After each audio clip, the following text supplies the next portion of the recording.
Hello everyone, Raven619 here. I hope you're having a fantastic day. And enough time has passed since the DLC dropped that Owlcat have done their post-DLC 3 nerf, which means I can now talk about the juicy overpowered stuff without risk of it getting immediately panicked nerfed from the game, much like happened with the Blade Dancer Trauma build. But the one I'm going to talk about is the Cerebral Inverter MK Tactician. What this was designed to do is the user's weapon damage is calculated using their intelligence instead of strength and ballistic skill instead of weapon skill if those characteristics are higher. The user gains a number of tactical advantage stacks intelligence. So the idea of this is to allow a Soldier Master Tactician, an Officer Master Tactician, to be able to be in melee when they are built for range. However, the reason that range characters don't work in melee has never been an issue of stats. It's always been about lack of survival talents, it's been about a lack of attacking abilities, it's been about a lack of damage, it's been about a lack of abilities for give you attack economy, and a lack of movement options. Some of this can be fixed with excessive buffing, but that is not more beneficial than having actual archetypes that can benefit from it, which is why those builds are kind of suck and they're always just reliant on Act 4 items. However, when it comes to a Blade Dancer Master Tactician, or a Arc Rifle Master Tactician, or even a Officer Buffer Master Tactician, especially if you have access to Voidborn and be smart, you can abuse the hell out of this to make some exceptionally powerful builds. This means a Arc Rifle Argenta does exceedingly well with this. This means a Arc Rifle Jae does exceedingly well with this. It means an Arc Rifle Eogun does exceedingly well, or if you just throw this on Cabela and make her a Voidborn. Naturally, the best version of this is going to be a Be Smart Voidborn Soldier Master Tactician Psyker that uses the Sanctified Staff, which is the premise of my Star Child build, the strongest build in the game. However, the OP Cerebral Inverter is not all the toys Jae got access to in this. One of the other new biz items for her, or any Iconoclast officer that you come up with, is the Tactical Analyzer, which you can get in Act 2. The Cerebral Inverter is something you pick up in Act 3, so it is a mid to late game change, whereas Tactical Analyzer comes into the early mid game. What this does is at the start of the combat, 2 random allies gain the teamwork effect. What the teamwork effect does is whenever the user uses a non-attacking ability, so say an officer buff, all their allies are affected by teamwork gain 1 stack of cooperative advantage.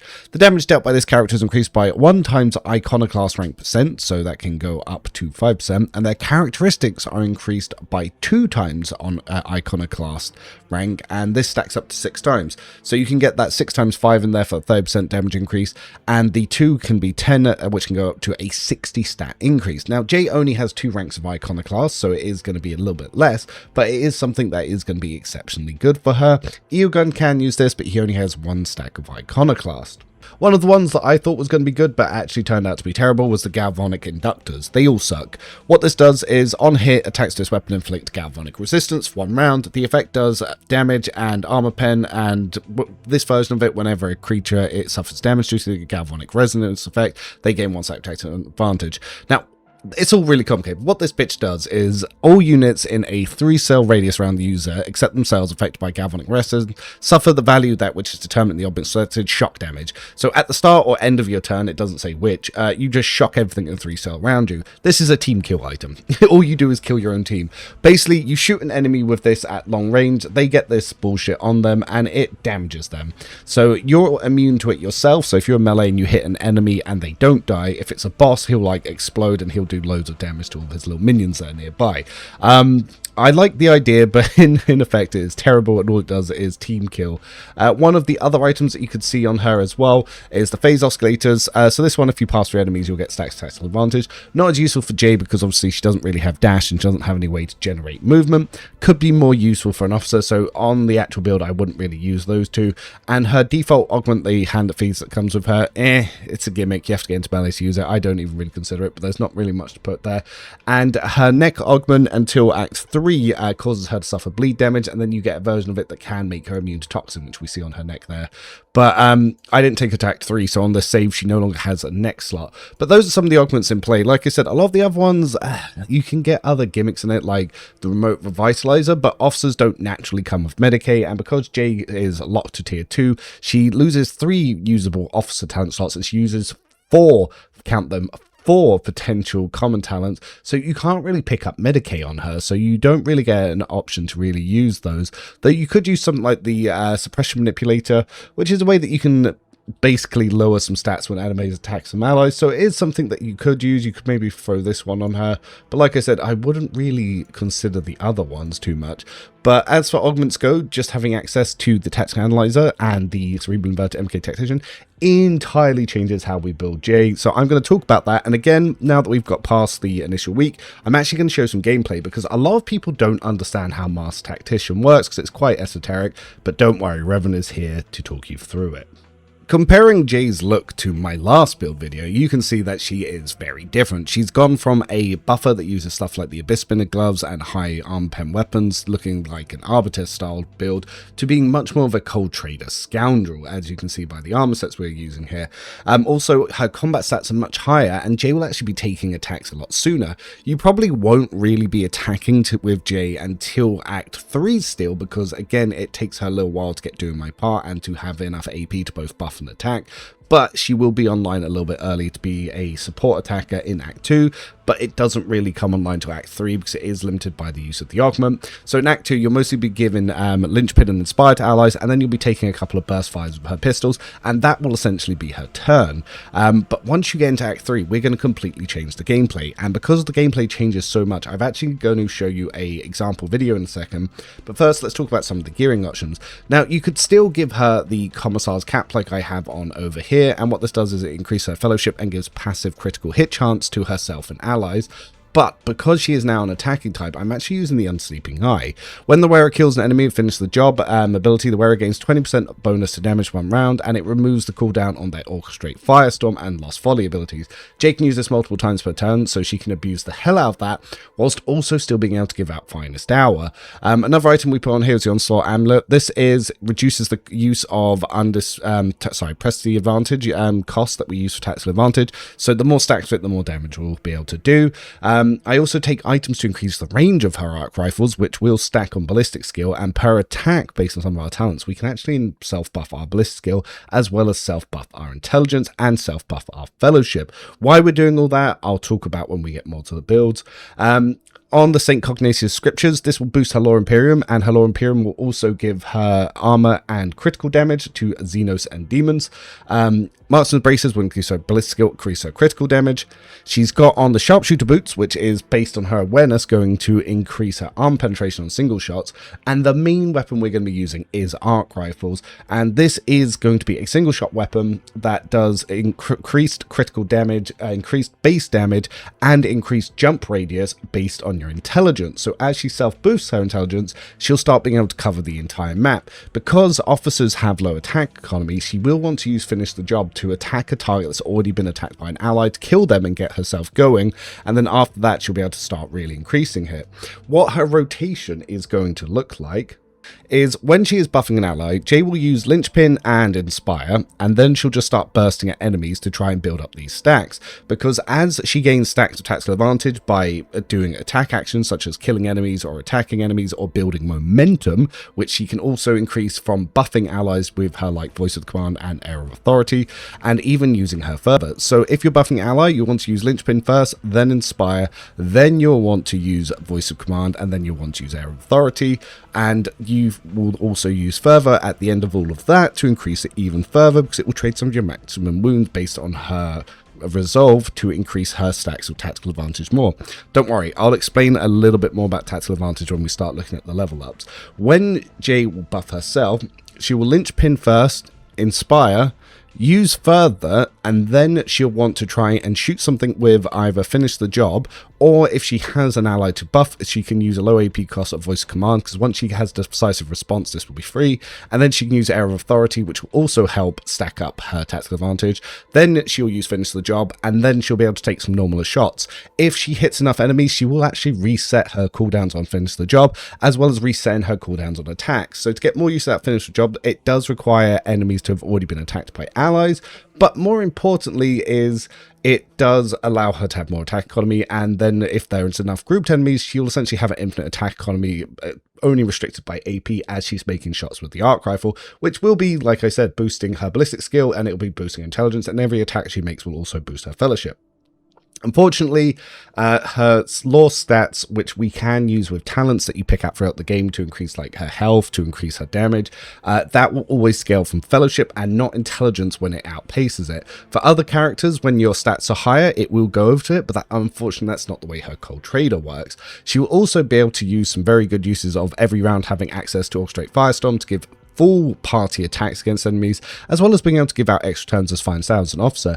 Jae is primarily an officer and a buffer. It's just from Act 3 she can also be an incredibly powerful damage dealer due to augmentation. So let's show a clip of that and we'll talk through so we can start putting into play what I'm doing, and then we'll break into the nerdy shit in the build.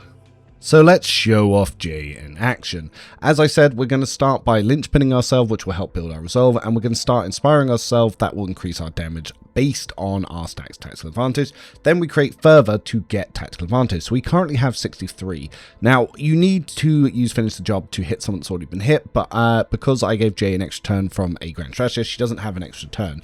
But if we look at her intelligence, we're already getting intelligence boost from her Cerebral Inverter MK Tactician. The rest of her buffs are just basic officer buffs coming in from Eogun. But as you can see, I take a shot that hits everything up there and even comes down and hits the Hellbrute here. But as we can see, we have started seeing big buffs coming into Ballistic Skill as well as intelligence. This is still going to keep getting buffed. And as I said, unfortunately, her Law and Pyramid is not being taken over by intelligence. Fellowship is still leading the way on that. Now, because it was next turn, I can do another stack of Linchpin and Inspire, and then I can go back to Eogun and then give Jae another turn. The reason she was able to apply it to herself twice is because of Fervor, and then what we're going to do is we're going to do Fervor again to build up our tactical advantage stacks. Now we have 160, but due to our intelligence, look at the size of that jump. So we shot the Chaos Space Marine down there, and it jumped really high. If we shoot this chap down here, it also jumps up and takes out his other colleague on the stairs. The one problem to this build is going to be reload costs. It will be 3 AP during Finest Hour, and if you have the Portative Manipulator, it will only be 1. But yeah, that's going to be a little bit of a cost there. But now her basic shots are going to be doing 300, and as you can see, it not only jumped across all of my allies, not dealing damage, but it also hit up here. Again, I've still not had a normal turn to set up stats tactical advantage, but every shot I take is going to start increasing all of my stats as well as all of my damage. So you're seeing some really good buffs slowly start building here. So if I have a stop and look at Jae's stats, you're going to see that, yes, now we have 500 intelligence and 400 ballistic skill. Most of that all being sponsored by Jae herself. You can freely use Orchestrate Firestorm to then just absolutely blast things with your whole party, and then that will set up some more like extra buff loops and extra turns, which you can do with something like your bounty hunters or your operatives. One of the things that you will notice is with Eogun's buffs, enemies will take damage when they attack you for attacks of opportunity, like when I move away. That will then actually allow me to count that enemy as already being targeted by an ally to use finish the job. So yeah, he took 300 damage there. Now, because Jae's all buffed up, I'm going to show what Press the Advantage looks like. So like I said, Press the Advantage is something that drastically increases damage when you've had a lot of stacks put into it. So it still wants to do around 300 to 400 damage, and Jae's stats are still buffed to around 500 and 400 ballistic skill by herself, and I've got the Unfinishing Eye effect now in play, and I can also use my Orchestrator Firestorm. But what I'm going to do is I use Push Flame, I use Fervor to get my stats back up, and boom, 800 damage coming to shock damage here. Now, I'm not even a completed build. I'm only at level 50, not level 5. I haven't drastically boosted myself or even applied Commissar buffs, so I'm not even really getting degraded defense in here, but I am getting all of these other buffs, which makes Jae exceptionally powerful if she chooses to attack. You meet Jae on Footfall and she comes level locked at level 15, and unless you are using mods, you can't change her first 15 levels. I'm not going to sugarcoat it, her first 15 levels are terrible. It has taken me 2 years just to convince Owlcat to change her Finest Hour upgrades to the good ones, which is 1 and 4. However, they have not budged on letting us respec or choose the talents on our companions. Jae definitely wastes 3 of her officer talent options. The others are debatable but not bad, and they definitely waste all 4 common talents. This is what greatly slows Jae down and which stops her from being an effective build until level 36, and until then she is just sort of a mediocre buffer, and we have to fix the build in play. Now, if we could fully respec her, Jae might even be the best companion due to the fact of her cold trader bonuses, which are exceptionally potent. I have gone to great lengths to explain this in previous builds, previous videos, and also in my officer guide. So I'm not going to spend too much time repeating a lot of that, but for anyone new who has never clicked one of those videos, the summary of it is Jae has a unique origin that increases her skill checks based on your reputation with the game's in-game vendors, and she scales all of her intelligence checks from Fellowship, which is exceedingly powerful. And Jae's offered to her talents work by giving buffs to allies based on her Fellowship, which will increase all of their stats, and as well as giving them extra turns, which in itself is exceptionally powerful because more turn economy means that you win easier. Jae's level ups focus on commerce at first, increasing her range of her officer abilities by voice of command, which is again an incredibly wasted talent because any ally that's already under voice of command, you ignore all distance as long as you have lasting impression on them. Jae then gets fellowship. She wastes a level up on nimble. Lasting impression is one of the best officer talents because it means that their buffs stay on for past the first round, and then even if they move distances, you can apply bring it down to them regardless of range. Fellowship is also what she wants to increase. Move. A lot of people might not like this here, but I actually really like move because it's one of the ones that you can use to buff an ally, move them close to enemies, and then give them an extra turn to bonk them if they're melee. Swift movements is entirely a wasted option here. March is entirely a wasted option here. Finest Hour upgrade 1, yep, it took me, this is the one that she already had, and I got them to change Finest Hour upgrade 3 to Finest Hour upgrade 4, which reduces the cost of all of allies' non-attacking abilities during that first turn. She goes for Lower Imperium, which isn't too bad because obviously it scales from Fellowship, and there's a lot of ways you can abuse Lower Imperium. Gets a ballistic skill. Leader's Assault, debatable but not a bad one, but she can't attack early on, so it is wasted with the rest of the build that they had in play here. More ballistic skill. Take aim, only really effective on maximum sliders, and it's not really that useful here. Air of Authority would have been a much better choice. Characteristic training ballistic skill is entirely wasted. She takes Heroin, which is entirely wasted. Takes Willpower, which is entirely wasted, and characteristic training Fellowship, which is entirely wasted. And like I said, I got them to change the Finest Hour to upgrade 4, which reduces the cost of her abilities. What Finest Hour does is it gives an ally an entire extra turn with 12 extra attacks, and yeah, it goes pretty damn hard.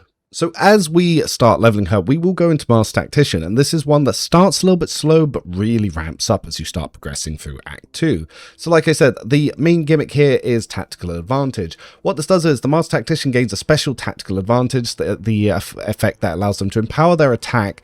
They gain +1 stack of this effect for every 5 momentum gained by themselves or allies. The Master Tactician begins combat with a number of tactical advantage stats equal to their Fellowship bonus. They also have Press the Advantage. Now, what Press the Advantage does is the Master Tactician empowers their next attack to do an additional 4% damage for every stack of tactical advantage the Master Tactician has, and they lose half of it rounded up when they click it, which is why you noticed I clicked it first and then I used Linchpin to further increase it.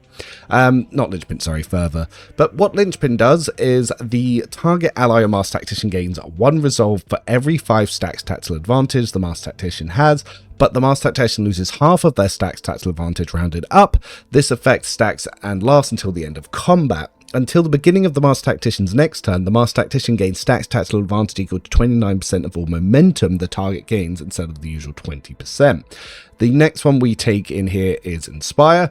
The target gains 5% damage and 5% additional damage for every 10 stacks of tactical advantage the Master Tactician has, but the Master Tactician loses half of their tactical advantage stacks rounded up. This effect stacks and lasts until the end of combat. If the target uses a heroic act before the beginning of the Master Tactician's next turn, they gain 25 momentum, which also boosts this as well because obviously gaining momentum. The last ability that we take in this tier is going to be Fervor. What Fervor does is the Master Tactician suffers direct damage equal to 20% of their maximum wounds, gains Master Tactician's resolve stacks of tactical advantage, and resets the cooldown of Linchpin, Inspire, and Strongpoint until the end of the Master Tactician's turns. These abilities can only target the Master Tactician themselves after you use Fervor. So, the order that we take talents is going to be based around this. And rather than reading out one for one, I'm going to explain what the talents do and why we take them. So what Reliance does is, it reduces the cost of Linchpin. So that's why we take that upgrade first. We get Ballistic Skill because that's our hit chance and crit chance. So we do need that. Joint Offensive, we get additional stacks of tactical advantage with every hit we score on enemies. So this is incredibly good with burst weapons in the early game and then arc rifles into the later game. Unwavering Motivation increases the amount of damage damage that we do with our Inspire stacks. The reason I level Law Imperium on Jae is because we use Law Imperium items that boost us up based on the gearing that I've suggested on the sheet and what I went through at the beginning, like St. Cognatius's scriptures. And we also have access to armors that will boost our armor in Act 2 called the Breacher's Armor. Based on that, we can also increase armor from the Helm of Determination, which is a very good Act 1 item. So do look at the spreadsheet in the comments below. You will see lots of tips there, and obviously in my live streams I go over a lot of that. There's not everything that we can fit into one video, because otherwise I would have an hour-long video. But if you have any questions around this, do like, subscribe, hang out, do ask below, or even join the Discord and ask myself or other people in there, because we've built up to a good 1,400 member size, and we've got a very active, enjoyable place going right now. But anyway, like I said, if you've liked any of this, do subscribe, and we're going to carry on with the video. So at rank 9 we increased fellowship, and because of how hungry for AP this build is, we take doing my part. Basically, if we don't have other characters with the same archetype, it reduces the cost of our first archetype ability by 1 AP. So if we're the only officer master tactician, our first officer ability will be 1 AP less, and if we're the only master tactician, our first master tactician will be 1 less. Now if you aren't using Jae with other officers, that means you're essentially saving 2 AP on that first round of combat, and if you aren't, then you're at least going to save 1, because chances are you're not going to have 2 master tacticians. I then take hidden advantage, because based on our fellowship, our ability scales if they have more tactical advantage. Increase more wheel, more fellowship. Now, orchestrate firestorm. The way this works is our whole party will take an attack. What upgrade 3 does, if our allies have a burst weapon, our allies will burst, and until the beginning of the master tactician's turn, allies automatically dodge all friendly fire.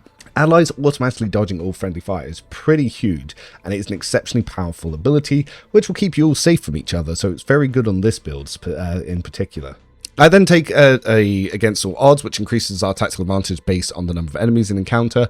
I'm taking coercion on this build because there is an Act 4 armor that scales from coercion, but it's also because other allies are taking persuasion. If they weren't, you could take persuasion on Jae here instead. I get 1 point to agility, and that was just to hit that 50 agility, and then I take characteristic training perception. One of Jae's biggest weakness, and one of the only trainings she doesn't take in her tier 1, is perception, so that means she finds it hard to hit enemies. Level 15 is also when we pick up further, but we also get personal involvement. Every enemy killed by the master tactician will increase our resolve. By increasing our resolve, that increases our linchpin, increases our stacks tactical advantage, and therefore increases our damage. We keep pushing into our perception, but around rank 18 in tier 2 is when we're going to start using arc rifles and picking up these arc rifle talents. The only reason we don't take this earlier is because unfortunately Jae wastes all of her common talents in tier 1, where I would take these arc rifle talents, and we don't get the special arc rifle boosting item until Act 3 anyway, despite where we are in our levels, and we'll probably be at level 36 going up to level 40 going into Act 3, so it is okay to take this a little bit late. We'll take Liturgy of Insulation, which stops us from hurting allies of our arc rifles. We'll then take overclocking modules, which will, based on our intelligence, increase the range of our arc rifles. When we get into our tier 3, we'll also start taking upgrades to make the arc rifles even more effective, which is when we're going to get that special augment. We also take Orchestrate Firestorm 2, which allows Orchestrate Firestorm and Lost Volley to be used multiple times per combat. Once per turn, but not once per round. You can use this multiple times a round. You can just, every time you stack an extra turn, you'll be able to use this. So as we move into tier 3, we need to start fixing Jae's officer talents, as well as getting the arc rifle abuse online. So we take Firebrand, which will increase the amount of AP that she gives from Bring It Down by 1. It would also apply to items that do the same, like the Oath, but I don't use that because I don't think it's a very good item. But we take one of the most important officer talents that Jae doesn't have, and I worked very hard to make sure Eogun's base build came with this, which is Decisive Response. When the officer uses Voice of Command or Bring It Down for the first time in combat, this ability costs 1 AP less. So this reduces us by 2 AP in the first round to be able to buff allies, 3 AP with doing my part, possibly 4, so making Jae way more AP efficient is quite important. We then pick up Dawn of Victory, which as our first 3 critical hits will help give us more momentum, which will then stack into all of our buffs. We also get Residual Charge. Whenever this character hits a target with an arc rifle, they gain 1 stack of Residual Charge. When reaching 10 stacks, they immediately gain an additional attack with the arc rifle. Once this effect triggers, these stacks are removed. So for Assassin, this is a lot easier to build up because all of those direct procs also increase it, but for our arc rifle build, we just need to be shooting into packs of enemies. So having Cassia use something like Point of Curiosity is exceptionally good for this, and even getting Eogun's Scourging Strikes is very good for it, because each bounce of the arc rifle counts as a single shot. At rank 4, we then pick up Air of Authority, so we can start giving resolve to allies as well as helping build up momentum. But then rank 5 in the Exemplar talent, this is a big one. When the character single shots deal damage to targets other than their main target, they get 5 ballistic skill until the end of combat. This stacks. So if I shoot my arc rifle and then it hits 5 other people, I get 5 times that effect stacking for ballistic skill. So it's exceptionally powerful, and this is what helps us boost our ballistic skill.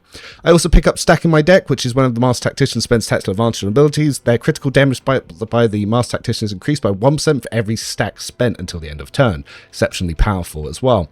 More ballistic skill, we pick up Focus, so we can start stacking allies' perception and ballistic skill, and then I get finishing the job. Like I said, we need to increase attack economy if we want to be an attacker, because an officer is not a damage archetype, but this is going to help. By having more attack economy, we can refresh more attacks. By doing more attacks, we can stack more of our stats. So finish the job will do half our damage, but if a ally has already attacked an enemy, we can then shoot. So yeah, dealing half the weapon's maximum damage, but with plus 10 damage, which will come in from our ballistic skill. So the more ballistic skill we have, the more finish the job does. So it is exceptionally powerful to use. Can keep going with Fellowship.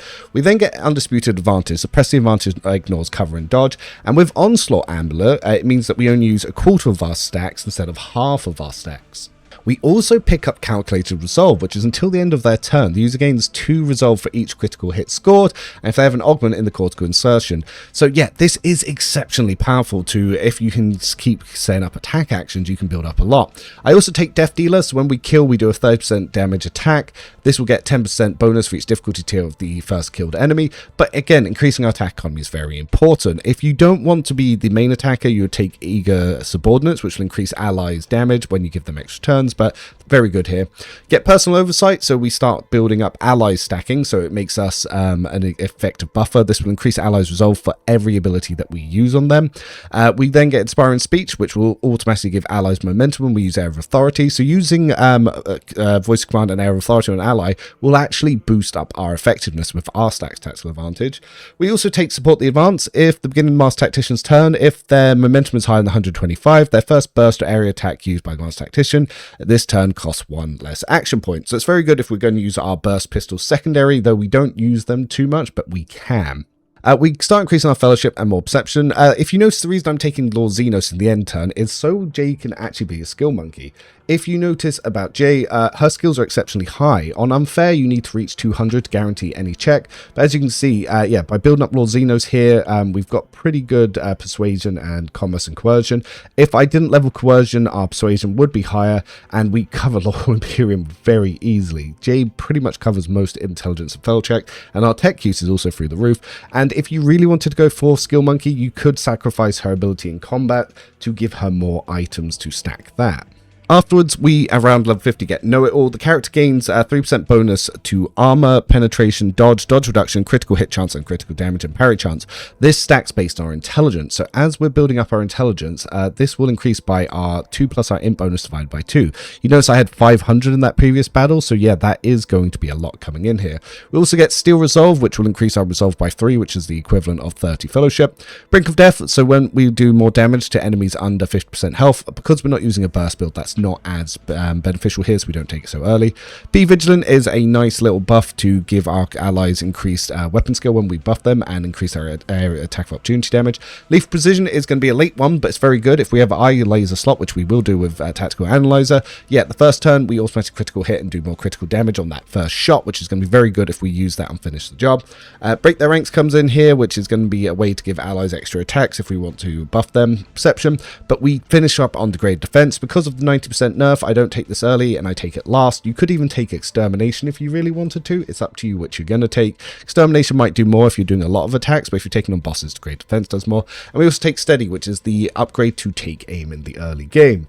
So I hope that's given you a clear idea of what we're going to do with the levels. Like I said, don't worry about trying to memorize everything from the bit before. That is already provided you in the spreadsheet below, along with many item suggestions. But what I want to really get across here is Jae can be a very effective buffer as well as an incredibly effective map clearing damage dealer. It just takes a little time to get there. Officers are not meant to be primary damage. They are meant to be support damage, and Jae can do that in spades. And as the game goes on, she can also help one turn the map. If you wanted her to be more buffing, just swap over to more fellowship gear and she will be perfect for that.